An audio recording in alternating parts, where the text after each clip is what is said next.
Hello दोस्तों, मैं अनूप कुमार श्रीवास्तव स्वागत करता हूं आपका अपनी क्लास में।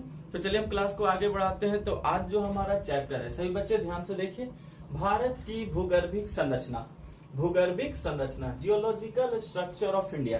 देखिए, सबसे पहले हमें समझना है कि भूगर्भिक संरचना में पढ़ा क्या जाता है। तो यहाँ पर याद रखेंगे कि भूगर्भिक संरचना में जो हम मुख्यतः पढ़ते हैं, मुख्यतः हम उस जमीन की हिस्ट्री को पढ़ते हैं, उस जमीन के इतिहास को पढ़ते हैं। और अगर इतिहास को पढ़ते हैं, इसका मतलब है कि हम काल को पढ़ते हैं। क्लियर हो गया?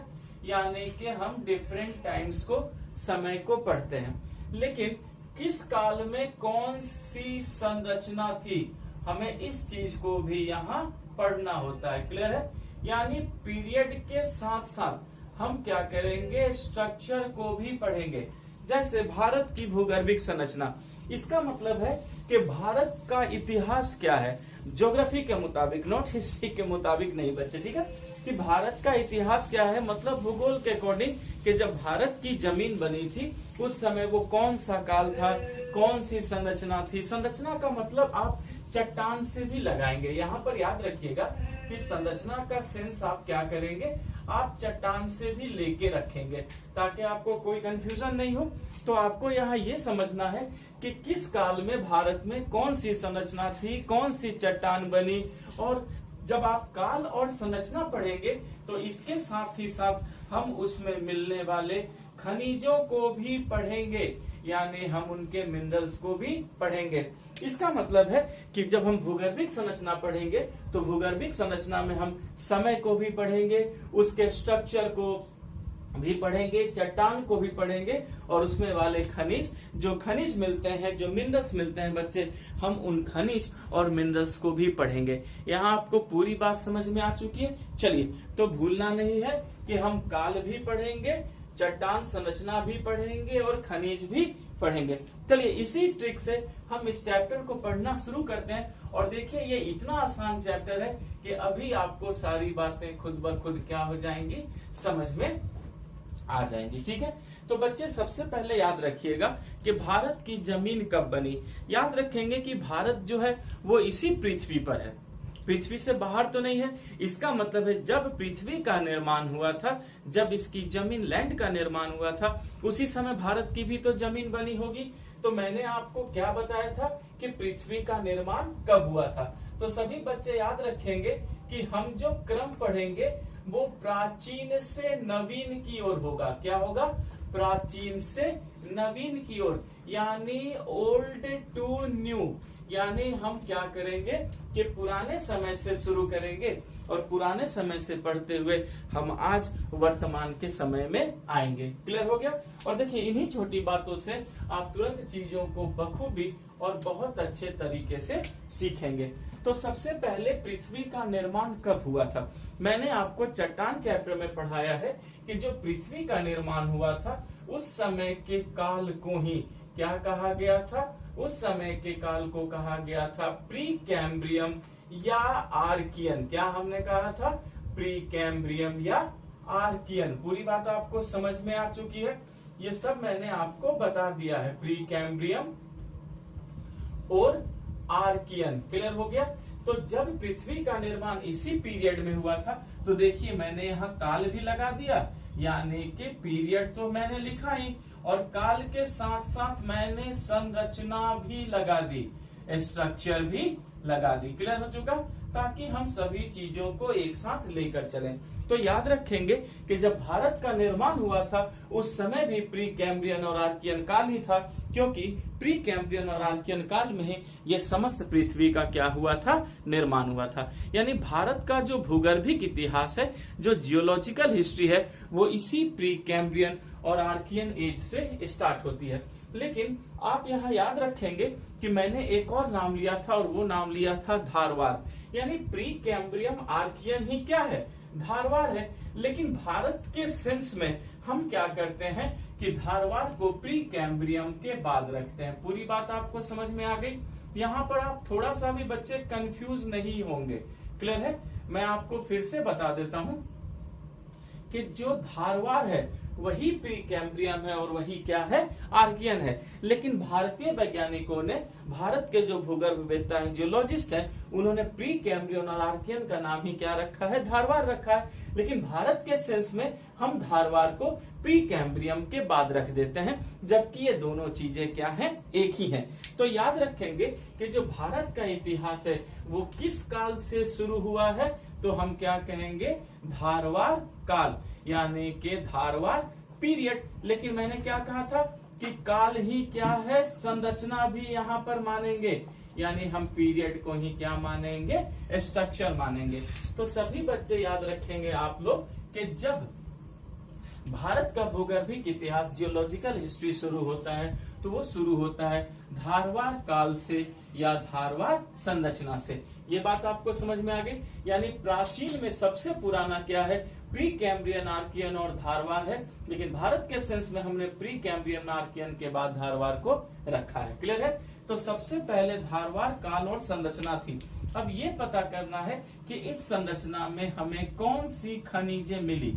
तो सभी बच्चे याद रखना है कि इसी संरचना में सभी की सभी धातुई खनिजें मिलती हैं, यानी कि मेटल मिनरल्स मिलते हैं। इस बात को सभी लोग याद रखेंगे कि भारत का भूगर्भिक इतिहास इसी धारवार काल संरचना से हुआ है। क्लियर है। अच्छा, अब ये धारवार काल कैसे बना, तो जब ये चट्टानें टूटी फूटी, याद रखिएगा कि जब ये चट्टानें टूटी फूटी, इन्हीं चट्टानों से अगला जो चट्टान बना उसी को उन्होंने क्या कहा, धारवार कहा, और काल को भी धारवार कहा। तो याद रखेंगे कि धारवार काल और संरचना में ही हमें धातुई खनिजें मिलती हैं।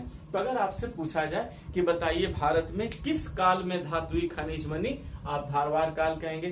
फिर पूछेंगे किस संरचना में, किस स्ट्रक्चर में धातुई खनिज बनी, तो भी आप धारवार कहेंगे। और अगर चट्टान का नाम ले देते हैं ऑप्शन में, तो भी आप धारवार कहेंगे। क्लियर है। देखिए अपने आप आपकी सारी चीजें यहाँ पर क्या होती जाएंगी, क्लियर होती जाएंगी। आपको यहाँ कोई भी तरह की कोई परेशानी नहीं होगी। चलिए अब धारवार के बाद हम आगे बढ़ते हैं और देखते हैं कि अब हमारा कौन सा काल आता है।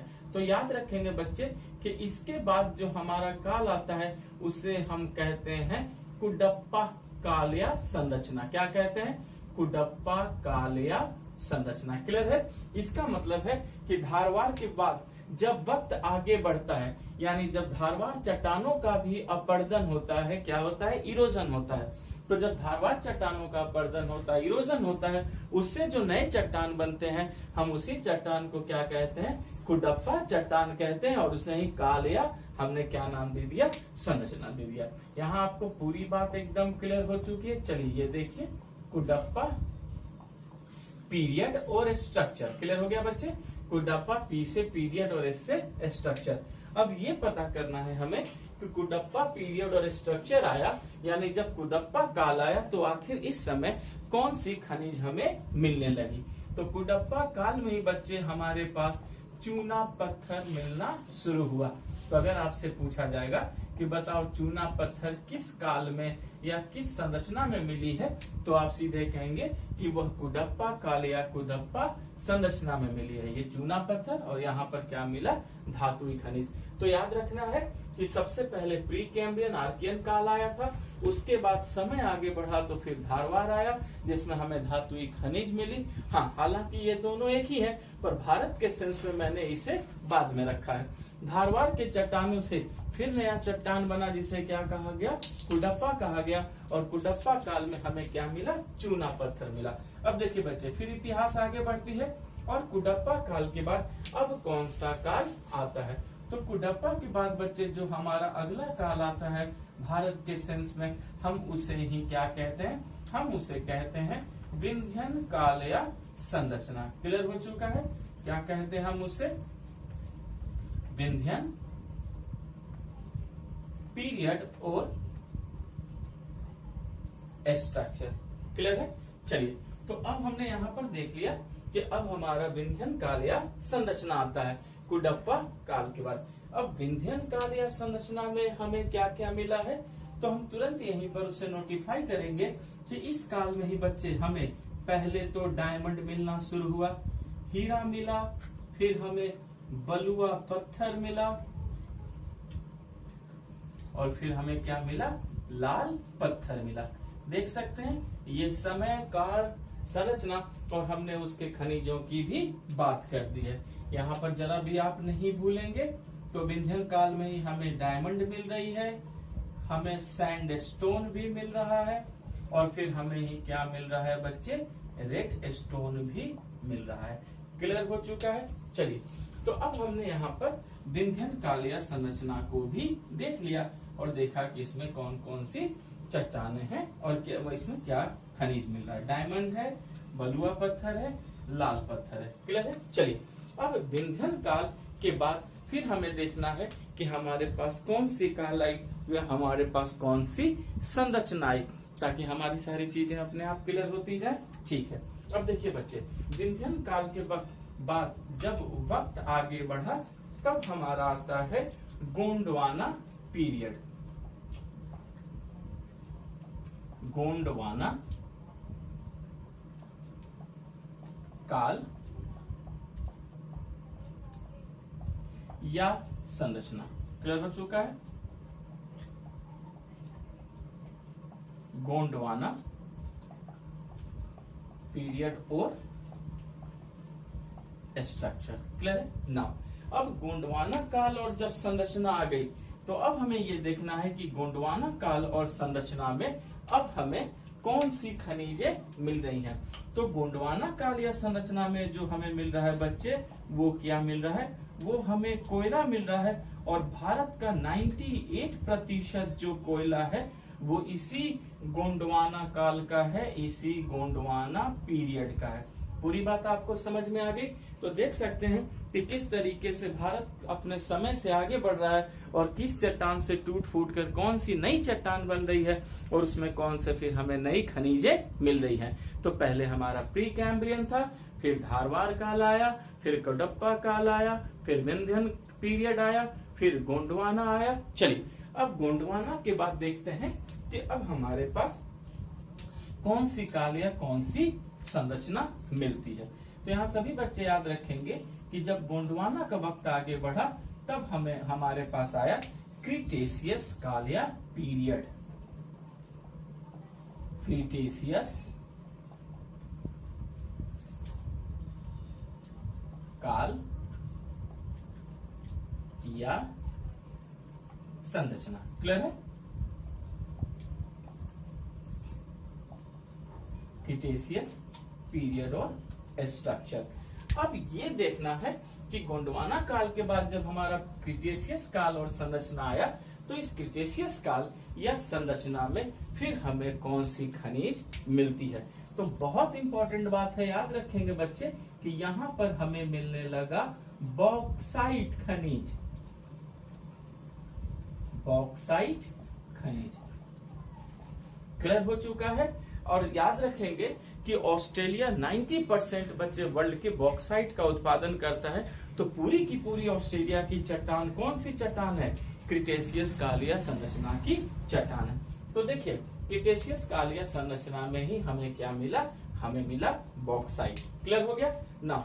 अब क्रिटेशियस काल या संरचना जब बीत गई तो अब हमारे पास कौन सी काल या संरचना आती है, अब हमें फिर उस पर आगे बढ़ना है। और देखिए मैंने एरो से आपको पूरा सीक्वेंस बताया है ताकि यहाँ पर आपको कोई भी कंफ्यूजन नहीं हो। ठीक है ना। अब क्रिटेशियस काल या संरचना के बाद बच्चे अब जो हमारा अगला काल आता है उसे हम कहते हैं तृतीयक काल या संरचना। तृतीयक काल या संरचना, टर्शियरी पीरियड और स्ट्रक्चर। क्लियर हो चुका है। चलिए अब क्रिटेशियस के काल के बाद जो हमारा अगला काल है हम उसे ही कहते हैं टर्शियरी पीरियड और स्ट्रक्चर, तृतीय काल या संरचना। अब ये देखना है कि तृतीय काल या संरचना में हमें कौन सी खनिज मिली। तो सभी बच्चे याद रखेंगे कि इसी समय हमें खनिज तेल मिलने लगे। क्या मिले, खनिज तेल, जिसे आप कहते हैं पेट्रो प्रोडक्ट्स। वो इसी संरचना में है, यानी पेट्रोल, डीजल, नेचुरल गैस, ऐसी कोई भी अगर आप मिनरल की बात करेंगे तो वो सब आपको किस संरचना में मिलेगी?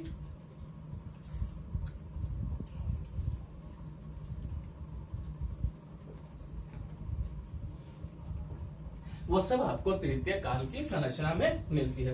तो याद रखें कि जितने पेट्रोलियम प्रोडक्ट है, नेचुरल गैस वगैरह सब कुछ है इसी तृतीय काल और संरचना में है। और बच्चे याद रखिएगा कि मैंने आपको पढ़ाया है कि हिमालय का निर्माण इसी तृतीय काल में हुआ था, यानी हम 4.5 अरब वर्ष पूर्व। याद रखिए प्री कैम्ब्रियन और आर्कियन जो काल है बच्चे, वो आज से 4.5 अरब साल पुराना था। Approx 4.6 billion years ago.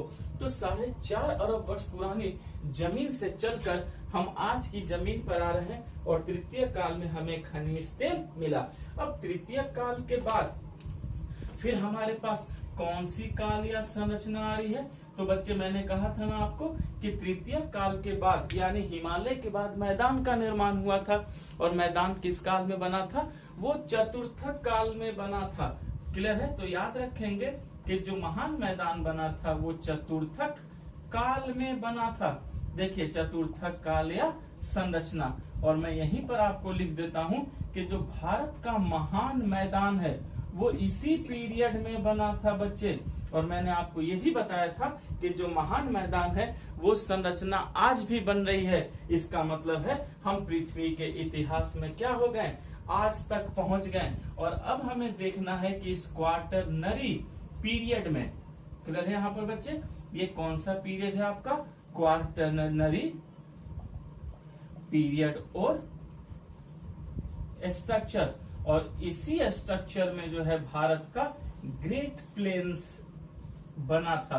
तो हमने देखा कि आज जो हमारा वक्त है वो यही वक्त है। याद रखेंगे ये वक्त हमारा प्रेजेंट है, यानी कि वर्तमान है।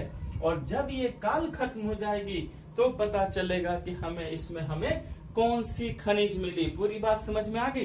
तो देख सकते हैं बच्चे कि हम करोड़ों अरबों वर्ष पहले से जा करके आज के वर्तमान वर्ष में आ गए।